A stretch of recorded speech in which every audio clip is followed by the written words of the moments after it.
Mga ka-vlogs, magandang hapon po sa inyong lahat. Nandito po tayo sa museo ni Dr. Pio Valenzuela.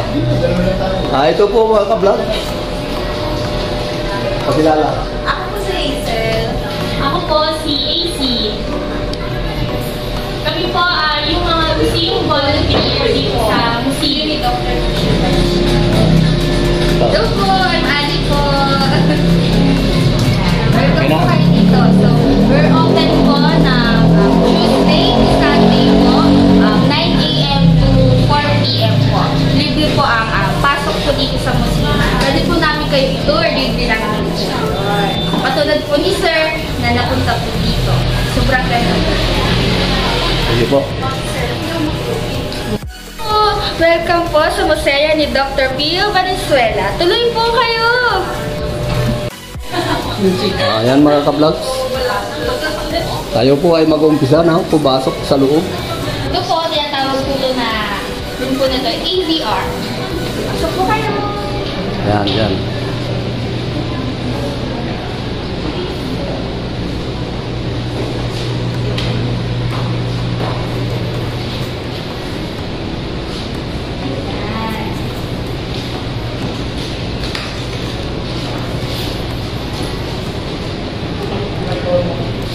And nakikita nyo po is ang kanilang family portrait po or family picture.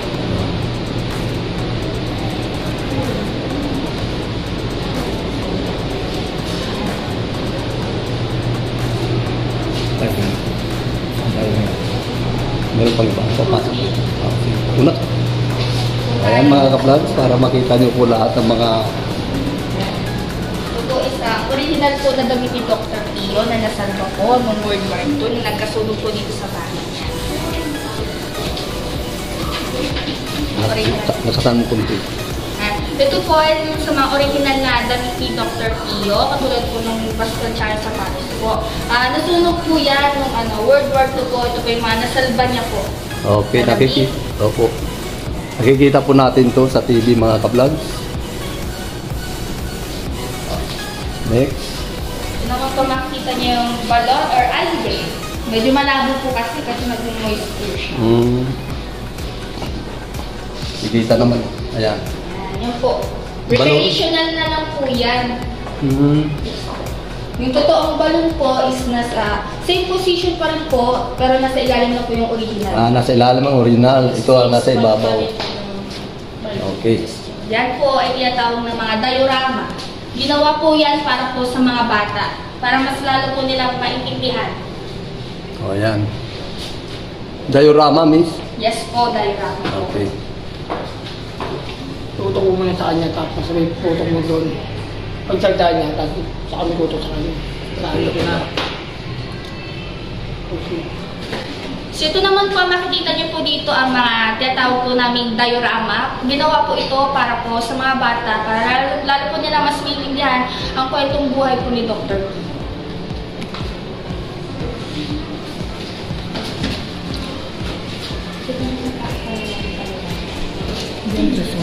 Di ba manisum? Oo man. Iya.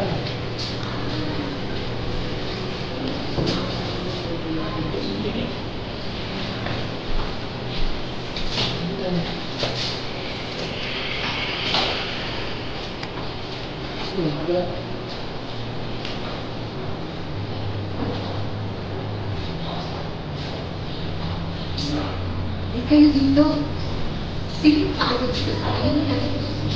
At pag-ulit ang buhay niya, kaya alam niyo, dahil sa mga nakakita sa hindi ay aktual na kanilang. Yes, kami talaga kapagawa.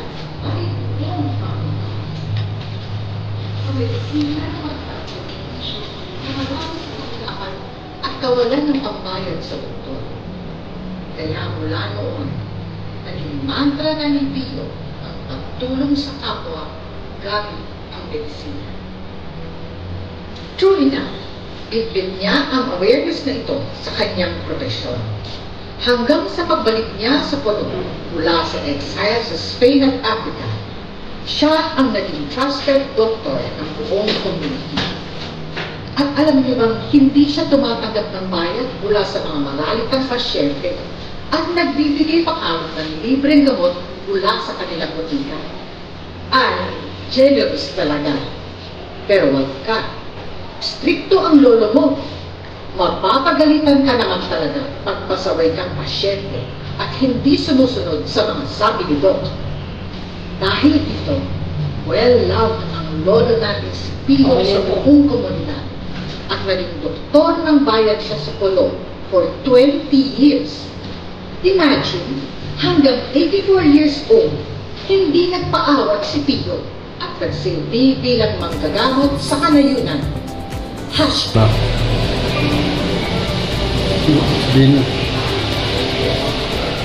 Ito naman po, makikita natin ang original na structure o itsura po ng bahay, yung dati po. Na isa po, makikita po natin doon, si Architect Arturo po ang isang naging mata or siya po ang nagbigay ng idea na itong bahay. Kung ano po ang itsura niya dati. Joke lang.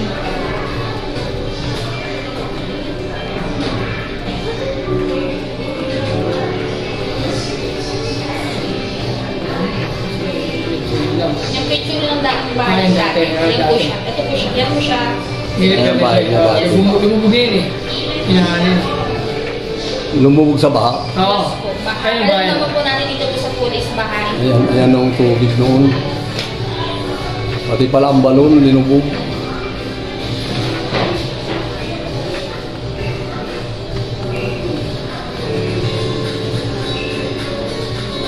Inahanin. Okay.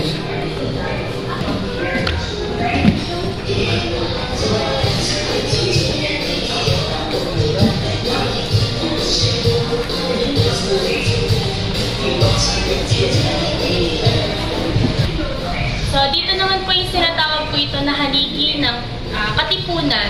So, dito po makikita natin is recreational study table ni Dr. Pio nung nag-aaral pa lamang siya ng medisina sa UST po.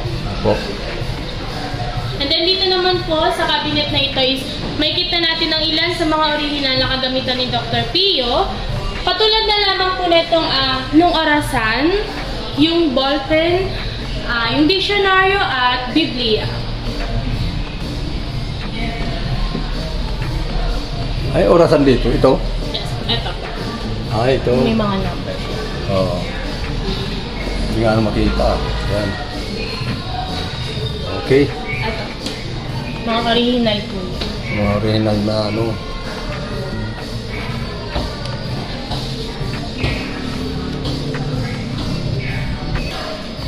Okay. So, dito naman po is ilan sa mga papeles po ni Dr. Pio. Katulad pa lang po lamang itong is baptismal certificate po ni Dr. Pio. Mga original po yan. At pati na rin po itong asignatura na nakuha ni Dr. Pio na nag-aaral pa lamang po siya. Ito naman po is yung tumanggap na po siya ng lisensyang medikal. Dito naman po ito yung mga grado ni Dr. Pio dahil noon po is wala pa naman pong mga number. So, yung mga grado po ni Dr. Pio dati is may aprobado po, bueno, at may disaprobado din. Ayan mga ka-vlog.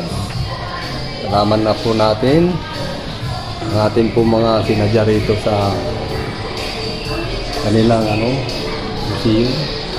So, dito naman po makikita po natin is yung imprentang Minerva po. Dito po inilimbag ang kalayaan. At gumawa po sila ng kopya nito na umigit po lang 2,000 at pinamigay po ito nila ng Katago. Kaya naman is bilang resulta nun, lumabo yung mga katipunero na dati ay nasa 300 lang sila na miyembro at naging 30,000 sila. Bali si Dr. Pio is siya yung pinaka-utak ng katipunan dahil siya yung nagsabi na gumawa na kalayaan. Kalayaan. Kalayaan newspaper. Yes po. Ayan mga ka-vlog.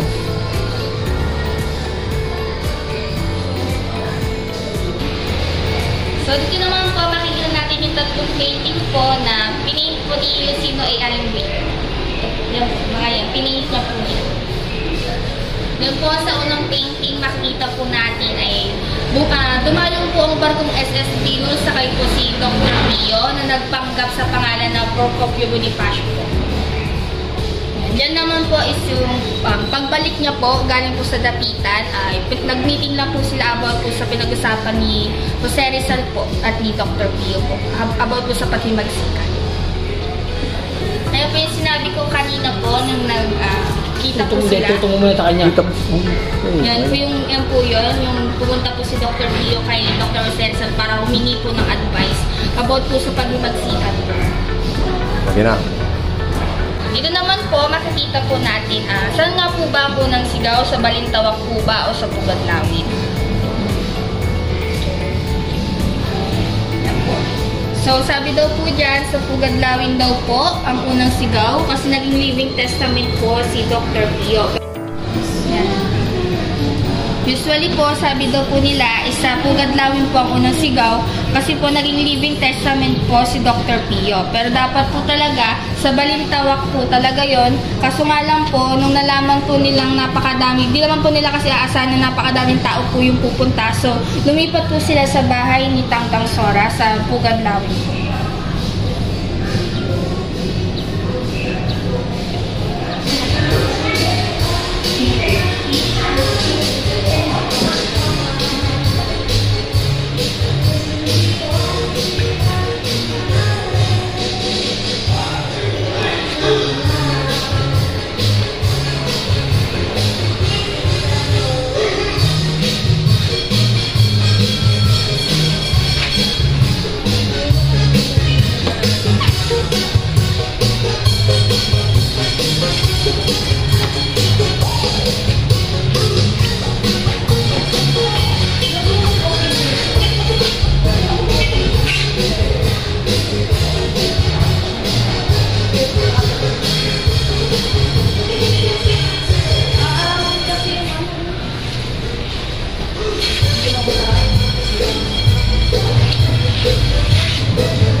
Mga ka-vlogs, hanggang dito na po lamang ang aking videos.